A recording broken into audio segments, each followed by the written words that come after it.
I accept that it's been a contentious decision. I absolutely accept that, and I absolutely respect people's rights to disagree with my call on this. But Prince Phillip has been a distinguished servant of this country throughout a long and active public life. He's been part of some of the big events in our national life, going back to the 1956 Olympics here in this city. So he has been a great contributor to Australia, and I guess the contribution that I'm most conscious of, because some of my own daughters went through it, is Prince Philip's Duke of Edinburgh Leadership Awards, which some 750,000 young Australians have been through. So look, I stand by the decision. I understand why some people don't like it. I respect their right to be critical. That's what you get in a democracy such as ours, and I take it on the chin. I take it on the chin, but I do want to assure people that I have heard and there will be considerably more consultation around these awards in the future. Do you regret making the decision? Well, look, that's the question that is always posed in a situation like this. The decision is made.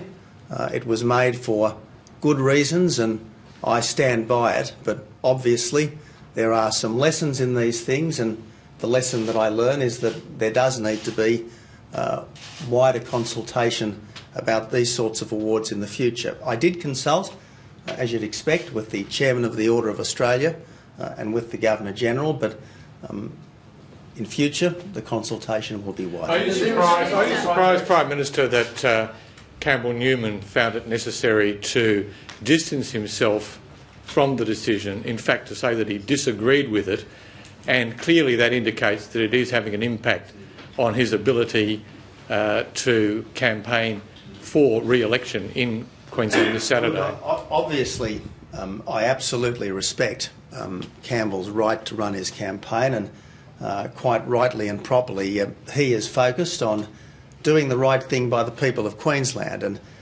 what he's got is a strong team with a strong plan for a stronger Queensland, and he wants to focus on that. And to be honest, I want to focus on jobs and families. That's going to be the focus of the government this year. I accept that this has been a distraction over the last couple of days, but I'm determined... Well, do you owe Campbell Newman an apology then for causing this distraction, which has made his task more difficult? Well, look, I talk to Campbell often. We've been talking from time to time in the course of the campaign, and I dare say we'll have further conversations. He wants to focus on a strong team with a strong plan. Well, I suspect it's the questioners that have stopped him from doing it, but my focus is on jobs and families, and I'm looking forward to getting back to that as quickly as I can. I'm looking forward to all the work that this government has in mind to build a better Australia. Economic security and national security are the focus that this government has had, does have, always will have, and you'll see that borne out in the weeks and months ahead. Just in terms of that consultation, did you consult with your Chief of Staff, and if so, what was her advice on this matter? I consulted with the Chairman of the Council of the Order of Australia, and I consulted with the Governor-General. And not your Chief of Staff? No, I consulted with the Chairman of the Council, and I consulted with the Governor-General. Did you raise the issue with Peter Credlin? Look, I'm just not going to get into this kind of internal navel-gazing. I'm really not. I did what I thought was appropriate. I consulted with the Chairman of the Order, and I consulted with the Governor-General, and look at the previous appointments. We've got Peter Cosgrove, Quentin Bryce, Marie Bashir, and of course Angus Houston, all absolutely exemplary Australians and all absolutely uncontentious choices. How do you feel to have senior ministers like Matthias Cormann, Joe Hockey, Barnaby Joyce, all walking away from the decision and leaving it very much in your court and saying they had nothing to do with it? And look, that's the truth. This was my call. It was my call. Now, But you wouldn't expect it to be endorsed by your senior ministers rather than have them walk away, would you not? Well, Jim, in the end, this is my call, and I'm happy to take these things on the chin. I really am. Now, I accept that this has been a distraction for the government over the last couple of days. I do not want it further to distract.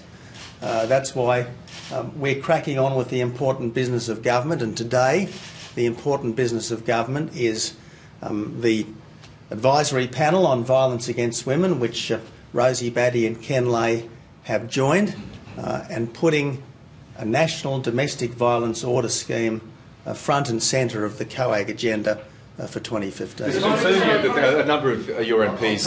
I'll take a couple more questions on this, and then we might move to other subjects if there are any. Your MPs have serious concerns about your judgment, and some are even questioning whether you're fit to lead the Liberal Party to the next election. Look, I accept that people have a right to question my decisions. I mean, I am the Prime Minister of a robust democracy. We would not be the country we are if prime ministerial decisions were somehow beyond question. Everything I do is obviously open to question because that's the nature of our democracy. So look, I absolutely respect people's right to disagree with me on things like this, and I take it on the chin. But I lead a government which is strong, effective, which has already a fine record of achievement, and I look forward to building on that in 2015. Prime Minister, were you surprised that we... for failing to consult his cabinet? How else has he inspired you, Prime Minister? Look, we all learn from our own past. We learn from the record of other governments, and there were certainly some lessons that the former government well and truly taught by bad example. There are lessons that governments prior to that well and truly taught by good example, and I'm determined to learn from all of this and to run the best possible government in 2015.